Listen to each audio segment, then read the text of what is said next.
L'église de Plébain dans le Finistère a, comme il est d'usage en Bretagne occidentale, un enclos paroissial. Cet enclos entoure l'église et est constitué de petits monuments édifiés pour le culte des morts, la porte triomphale, l'ossuaire, mais surtout le calvaire. Celui-ci est le plus imposant de Bretagne. Construit en 1555, il fut déplacé en 1738 et enrichi de nouvelles scènes. Bien entendu, l'Évangile est une fois de plus revisité, et en particulier les scènes de l'enfance. Mais le thème essentiel est la passion du Seigneur. D'abord la scène où Jean repose sur la poitrine du Seigneur. Le lavement des pieds.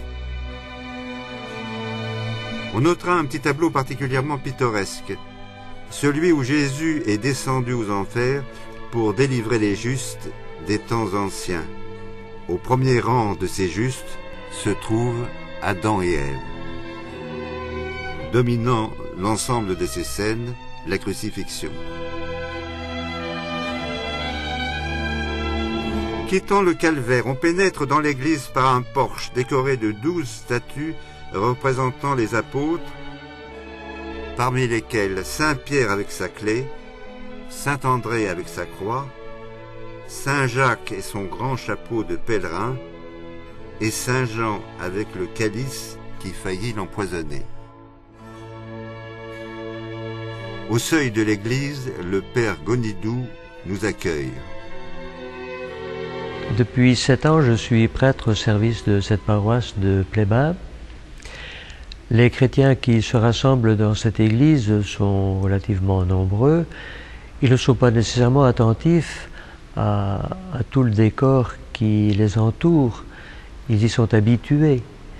Mais par contre, les visiteurs qui viennent ont souvent besoin d'une explication pour bien comprendre les symboles qui sont évoqués ici, dans les sablières en particulier, dans les décorations de l'autel. Les gens peuvent venir faire un tour rapide et ne pas y comprendre grand-chose, quoi.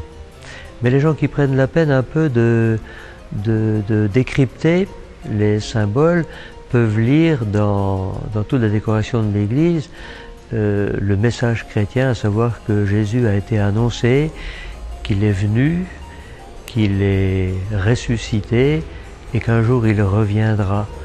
Et c'est sûr que sans un minimum d'explication, il est difficile d'accéder à la compréhension de ces symboles. Comme dans la plupart des églises et chapelles bretonnes, le plafond de Plébain est lambrissé. 255 personnages et masques, isolés ou formant des groupes, ont été sculptés sur les nervures et sur les sablières.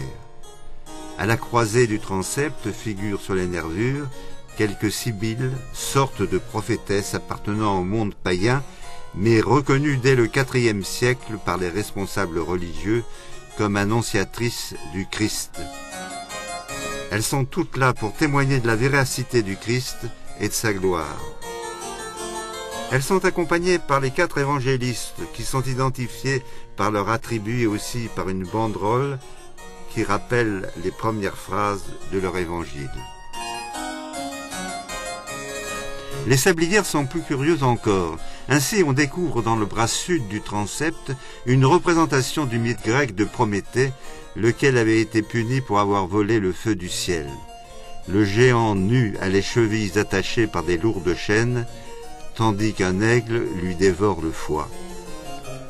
Autre scène encore plus énigmatique, celle de ce cadavre sur lequel s'enroule un serpent et que rongent divers reptiles.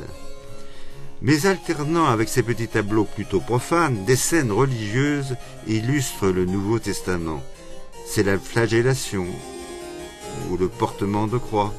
Et moins connue, la rencontre de Philippe et de l'eunuque de la reine de Candice, scène prophétique puisqu'elle reconnaît la validité du salut annoncé aux païens. Les nombreux retables qui ornent les murs de cette église ne sont pas moins révélateurs d'une théologie riche et bien inspirée. Ces retables sont la gloire des églises bretonnes. Ils sont d'un style peu représenté en France, c'est l'art baroque.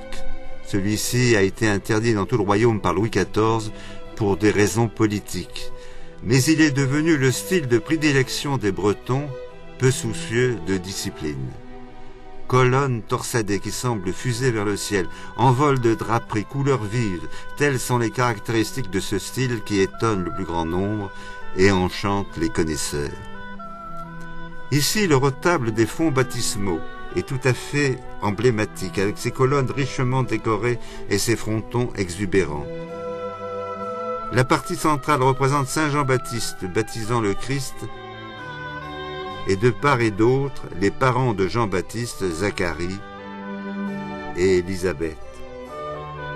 Plus riche encore et plus mouvementé est le retable du rosaire.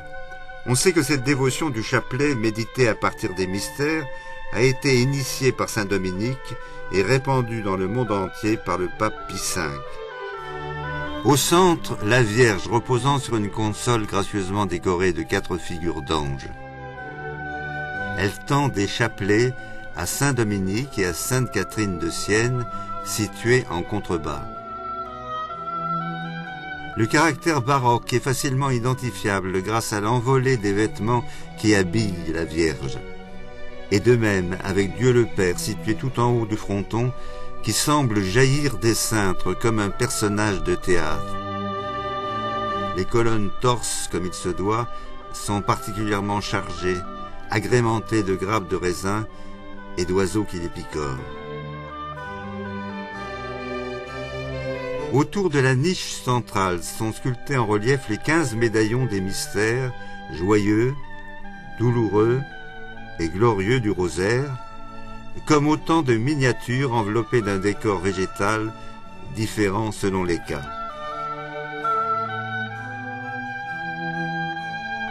À proximité, le retable des trépassés.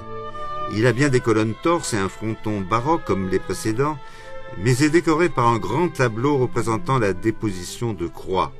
Le tableau d'inspiration rubénienne se caractérise par un mouvement descendant qui aboutit au Christ, qui semble tomber de la croix, et aussi par des couleurs à la fois sourdes et violentes, comme la robe rouge de l'apôtre bien-aimé. Ici, on voit que l'art baroque ne se contente pas de mouvements, mais aime aussi les jeux de la lumière. À côté de ce retable, un groupe de personnages est suspendu au mur. Il s'agit de saint Yves, cher au cœur des Bretons.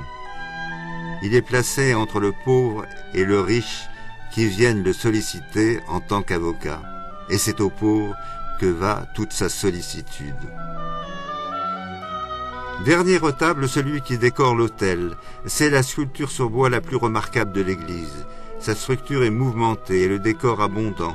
Un tabernacle à 3 pans, aux courbes et contre-courbes, présente dans des niches à coquilles de nombreuses statuettes, celles du Christ Sauveur, celles des évangélistes et aux angles, Saint Pierre et Saint Paul.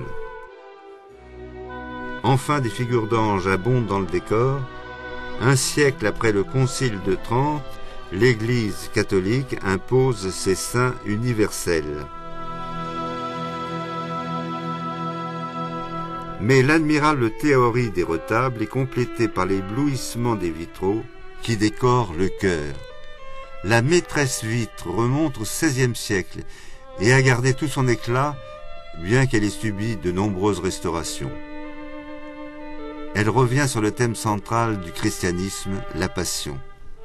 C'est ainsi que sont égrenées des petites scènes rappelant les souffrances du Christ, jugement de Caïphe et celui de Pilate, flagellation, portement de croix, crucifixion, avec de part et d'autre du crucifié, le bon et le mauvais larron, et pour terminer, la résurrection.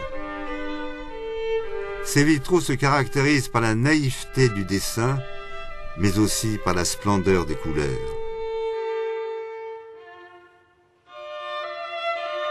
De part et d'autre de cette vitre centrale, on peut admirer 2 autres vitraux plus récents, parce qu'ils sont du XIXe siècle, mais qui ont un intérêt iconographique certain. Sur le côté gauche, un bel arbre de Jessé, qui remémore tous les ancêtres du Christ, tels Salomon, Jonathan, Akaz ou Abias, et bien entendu David. Sur le côté droit, un arbre du même ordre figure l'Église naissante, c'est-à-dire en priorité les apôtres.